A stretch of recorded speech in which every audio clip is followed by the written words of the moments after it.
İnsanlık Ekim ayının 2. haftasından bu yana zorlu bir sınavdan geçiyor.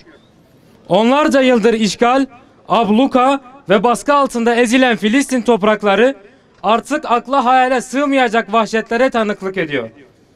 İşgalci İsrail güçleri Gazze'de yaklaşık 2 aydır hedef gözetmeksizin insanları katlediyor. Hastaneleri, okulları ve mülteci kamplarını hesapsızca bombalıyor. Geçtiğimiz hafta itibariyle 7.000'den fazlası çocuk olmak üzere 18.000'den fazla Filistinli şehit edildi. Binlercesi ağır olmak üzere en az 50.000 kişi yaralandı. Gazze'de en az 283 sağlık çalışanı şehit edildi. Son 2 ayda Birleşmiş Milletler tarihindeki en ölümcül çatışma yaşandı. 7 Ekim'den bu yana İsrail tarafından bombalanan 24 farklı hastane ve hizmet dışı bırakılan 100'den fazla ambulans da dahil olmak üzere Gazze'deki sağlık tesislerine toplamda 212 saldırı düzenlendi. Gazze şehrinin ana hastanesi olan Şifa Hastanesi Başhekimi Muhammed Ebu Salmiya 22 Kasım'dan bu yana İsrail tarafından tutuklu bulunuyor. Gazze İslam Üniversitesi ve 2 tıp fakültesi ağır saldırılarla yıkıldı. Rektörü dünyaca ünlü bilim insanı Profesör Doktor Sufyan Taye aile fertleriyle birlikte şehit edildi. Masum, eli yalnızca kalem tutan yüzlerce öğrenci kardeşimiz canice katledildi. Bu eylemlerin soykırım olarak nitelenmesi için samimiyetini ve güvenilirliğini tamamen yitirmiş uluslararası toplum temsilcilerinin bir araya gelip oylama yapmasını beklememize gerek olmadığı kanaatindeyiz. Açık gerçek şudur ki İsrail Gazze'de soykırım yapmaktadır.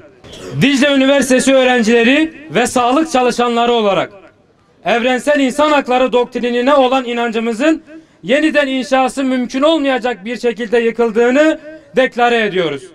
Hiçbir şeyden çekinmeksizin soykırım yapılabilen bir dünyada insan hakları içi boş bir masaldan fazlası değildir. Bundan böyle ne İnsan Hakları Evrensel Beyannamesi'nin, ne Avrupa İnsan Hakları Sözleşmesi'nin, ne Cenevre Sözleşmesi'nin, ne de dikkate değer bulunan diğer insan hakları metinlerinin bir geçerliliği kalmamıştır. Sözde medeni dünya, Gazze'de yaşanan soykırımı meşru müdafaa olarak niteleyerek dikkate değer bulunan tüm insan hakları metinlerini tek taraflı olarak feshetmiştir. Bu münasebetle fiili durumu net bir şekilde ortaya koyuyor ve insan hakları doktrininin çöktüğünü ilan ediyoruz.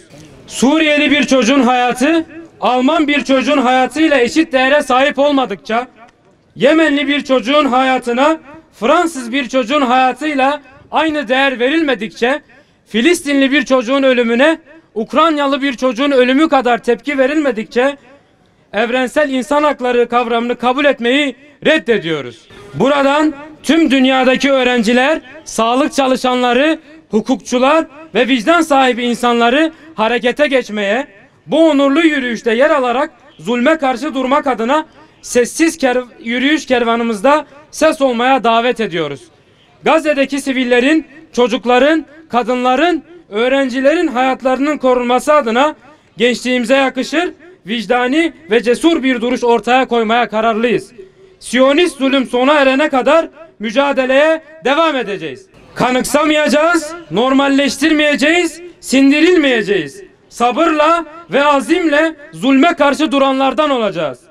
Kudüs'ün öz kardeşi, 5. Harem-i Şerif olan Diyarbakır'dan özgür Filistin halkına selam gönderiyoruz. Başta eğitim hakları ellerinden alınarak katledilen Gazze'li öğrenci kardeşlerimiz ve sağlık çalışanlarımız olmak üzere şehadete yürüyen tüm cesur Filistinleri rahmetle anıyoruz. Yaşasın özgür Filistin, yaşasın özgür Kudüs. Hepinizi saygıyla selamlıyorum.